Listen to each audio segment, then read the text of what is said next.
in this case, the ideal marriage, the issue is that you have involved Jesus Christ. He is there at the center.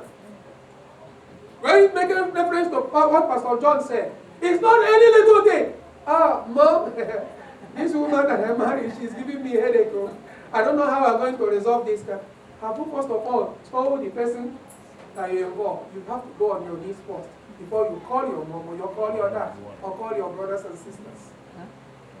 That is where this is different. Christ is involved in the marriage. And that is what Solomon said in the book of Ecclesiastes.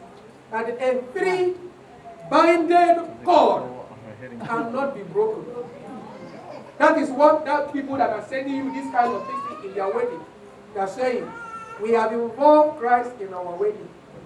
And that is, he is a person that will mediate between us when anything happens.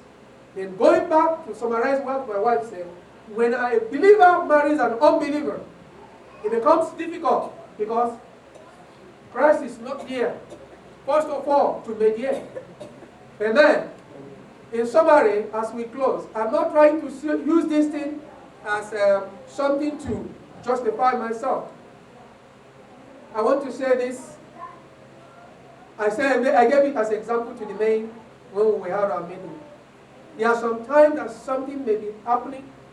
It may come from this ear, it will stay, and come from this ear, it will stay. I want you to ask God to give you that fruit of the Spirit that is called self-control. Don't talk too much. In the midst of conflict, it may not be in marriage. Allow God to help you. And when God intervenes, you will see why that being swift to hear and slow to hear and then not be rash to speak and do other things will help you in your marriage and in your life. In summary, how many of you know about African Christian Fellowship? Praise the Lord. About 4 years ago, or 5 years ago, I was elected to be the president of ACM. You can go and verify this. Then, I was unwilling to accept it because I know I have responsibilities. But in one way or the other, when I accepted it, following meeting, I presented what I will have to achieve if I'm going to continue as the president. And one of them is that the ACF here that we have just one. And we are going distance before we can go to fellowship. So in fact, you'll be on traffic and then you will not, before you reach there, the fellowship is over. I said we are going to split it into 3. Boston North, Boston Central, and Boston South. Under prayer and under election, eventually we voted it and it worked. But some people had something against me. When they wanted to talk, as if I'm authoritative, they will talk to my wife. One of them talk to me directly, and my wife will talk to me, and I will say to her, I have heard you. Praise the Lord. Why am I bringing this in? Sometimes you allow God to fight for you with some things. We went for prayer meeting in Brockton. And as we have this night vigil, as we gathered in the night vigil, in order to clear the atmosphere so that people cannot have anything against one another. Because when you have a tense atmosphere and you say you are coming to pray to God, you are a hypocrite. So as we gathered, and then luckily, or we said, divinely, somebody appointed me to say, Pastor Shima, can you lead us in prayer? And I said, before I lead this prayer, I want to say this. I've heard what some of you have said concerning splitting ACM. I did not do it out of ulterior motive. I did it out of conviction of something that will help each one of us, and to put this fellowship on a pedestal of growth, and also to operate from the grassroots. So if I have offended any of you in one way or the other, I am asking you for forgiveness. Because we have come here for night vigil and want to pray. We need to clear the atmosphere. Praise the Lord. The ones I didn't even hear, and the ones that were saying the word, confession come from this person, confession come from this person, confession come from this person, asking me, please, I said this, I said it to you. I'm asking God. I am not exaggerating.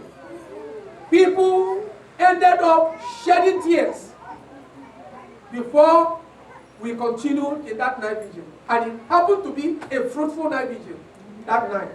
What am I trying to say? Now, I pointed out of it, Sister Helen pointed out of it. No matter whatever that is happening in marriage, there should be a point where somebody will be able to say, I am sorry. It's not to her. This word.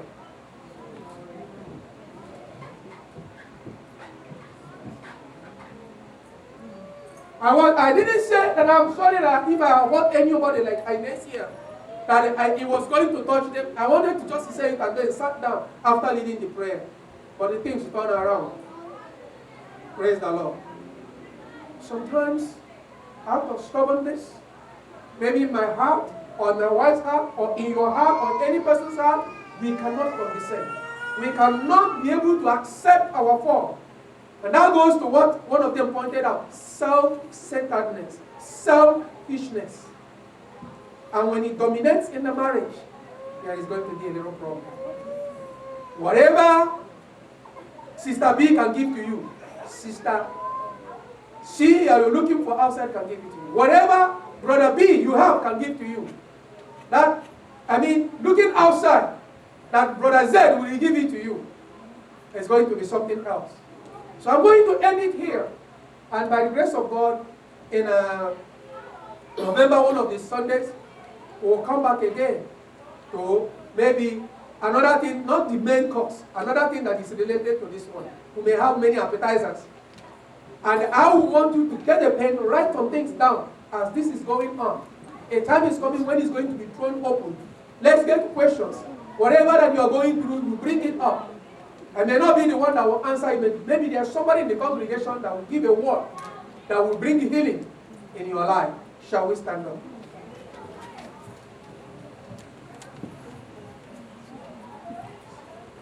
I just want you to talk to God.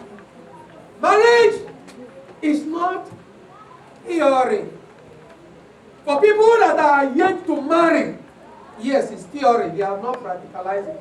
But for you and I that are already inside it, it's practical.